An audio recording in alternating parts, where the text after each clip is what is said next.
Eh, Jeno, after money ka pala. Bakit naka-members mode yung content mo? Well, pribilehiyo yan na pinagkakaloob.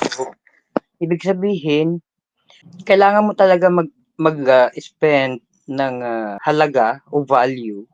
Ikaw ba naman, Kuya Insan, Patatas Boy, Kuya Leon? Yung bang mga Hollywood movies, yung mga palabas na yan, mapapanood mo ba ng libre yan? Kailangan nyo pang magbayad kay Jenner Bean bago nyo siya mapakinggan at bago nyo siya matikman. Di ba, Jenner Bean? Siyempre, pinapangarap din nilang masupsup si Pinsan Jenner Bean. Pero hindi nyo matitikman si Jenner Bean.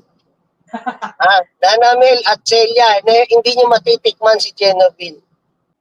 Gumagastos sa mga direktor at mga producer para Tama. makabuo ng isang Hollywood movies. Oh. Ganon, gagastos din kayo. Oh, gumastos kayo kasi ang membership ko 8,000 bago nyo mapanood. 8,000 pesos. Tsaka, Oh, tsaka yeah. mataas ang quality ni Jenner Bean. Kaya deserving niya. Yes. Magbayad muna kayo sa kanya kung gusto nyo ma-replay. Oo, magpa-member muna kayo. At saka yan, kung yan ang ibubutas nyo sa akin, legal na legal yan. Channel, wala namang kwenta yan. Libre lang yan. Kaya libre lang, oo. Libre lang. Diba? Ibig sabihin walang value. Ganun lang yun. Simple theory. Kwenta naman kasi.